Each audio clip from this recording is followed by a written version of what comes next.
तो चलिए आइए हम लोग आज क्या पढ़ने वाले देखते हैं। तो आज हम लोग पढ़ने वाले हैं किस टॉपिक पे न्यूमेरिकल लगाने वाले हैं। तो आज हम लोग लगाने वाले देखिए, तो यहाँ लिखा हुआ है the figure show a plot of terminal voltage V versus current I of given cell. तो टर्मिनल वोल्टेज और उसके बाद जो है V है वर्सेस करंट I है आप गिवन सेल।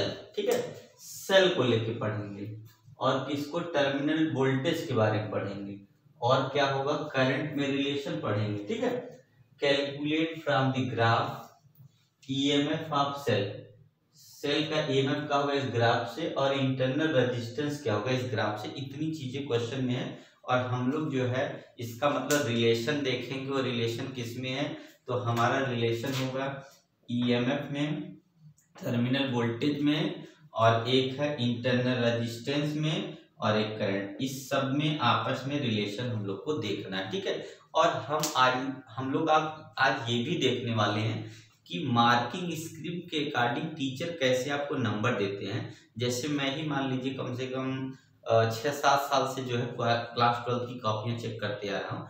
तो किस तरह से जो है सीबीएसई बोर्ड एक रूल बना रखी है कि किस किस स्टेप को आपको नंबर देने, किस पे नहीं देने, और वो आपको स्टेप मिस नहीं करना लिखते समय। ठीक है, तो चलिए वही हम देखेंगे। पहले एक छोटा सा क्वेश्चन है, क्या ये ग्राफ दिया हुआ है, ये देखिए 0 से लेके वोल्टेज का है, मतलब इधर इलेक्ट्रिक पोटेंशियल बता रहा है, इस तरफ क्या बता रहा है, इलेक्ट्रिक करंट। ठीक है, तो बोला क्या है फिगर में देखिए terminal voltage V versus I, ये टर्मिनल वोल्टेज है और ये क्या है करंट में, ये क्या है, ये बना के रखा फिगर दिया है।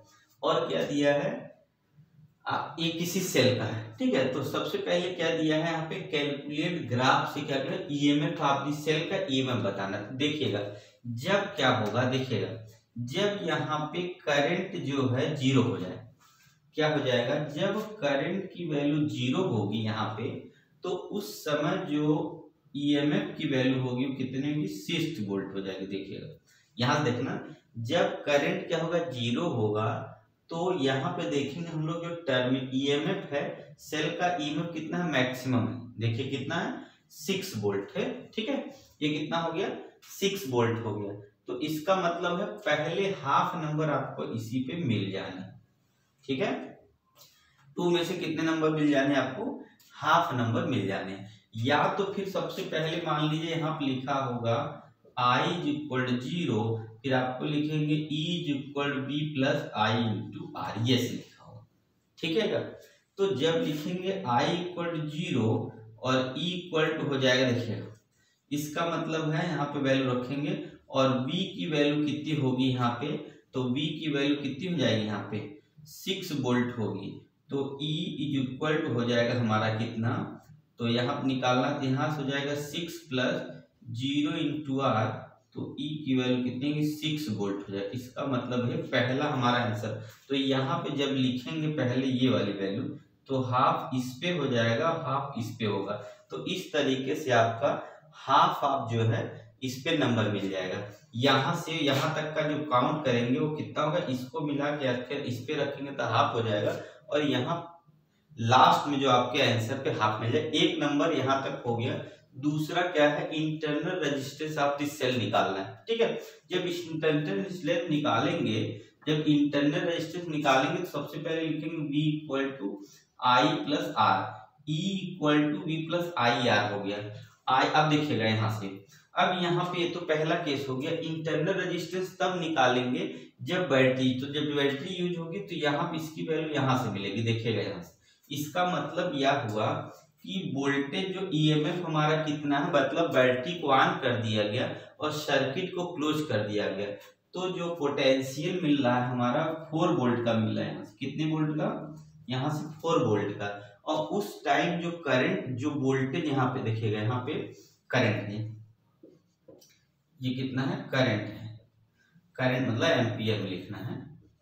ठीक है, तो इसका मतलब यहाँ पे क्या हो गया, जब यहाँ ईएमएफ जैसे 6 वोल्ट की बैटरी है और यहाँ पे जब करंट को हम क्या हुआ, इंटरनल रेजिस्टेंस की वजह 4 वोल्टेज यहाँ से आई की वैल्यू 1 और इंटरनल रेजिस्टेंस आर हो जाएगा, तो आर इक्वल कितना होगा 6 - 4 और आर की वैल्यू जो कि 2 ओम का इंटरनल रेजिस्टेंस है, जिसकी वजह से जो है जो हमें करंट मिलना चाहिए, या तो ये कह सकते हैं जितना हम ईएमएफ बैटरी का यूज करेंगे उसके अकॉर्डिंग हमें करंट नहीं मिलेगा, क्योंकि इंटरनल रेजिस्टेंस की वजह से लॉस हो जाएगा।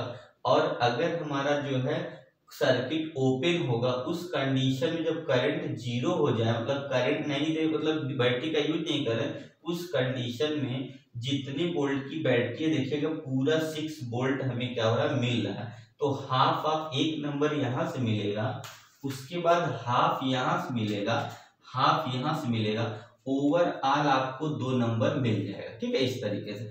अब आप कहाँ गलती कर सकते हैं जो आपके नंबर कट सकते हैं। अगर आपने ये सभी स्टेप जो है लिखे और आप यहाँ पहुंच गए तो आपका नंबर मिल जाएगा।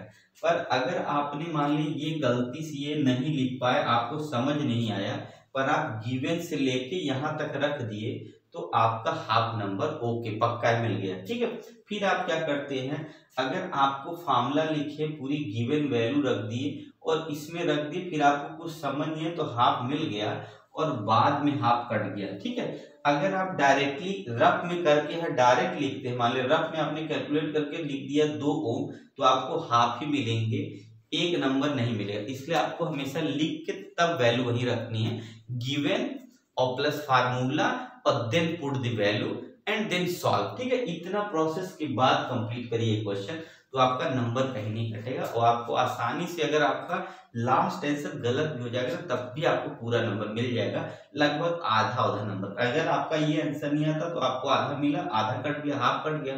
ठीक है, तो इस तरीके से। ठीक है गाइस, ऐसा नहीं, चलिए ओके।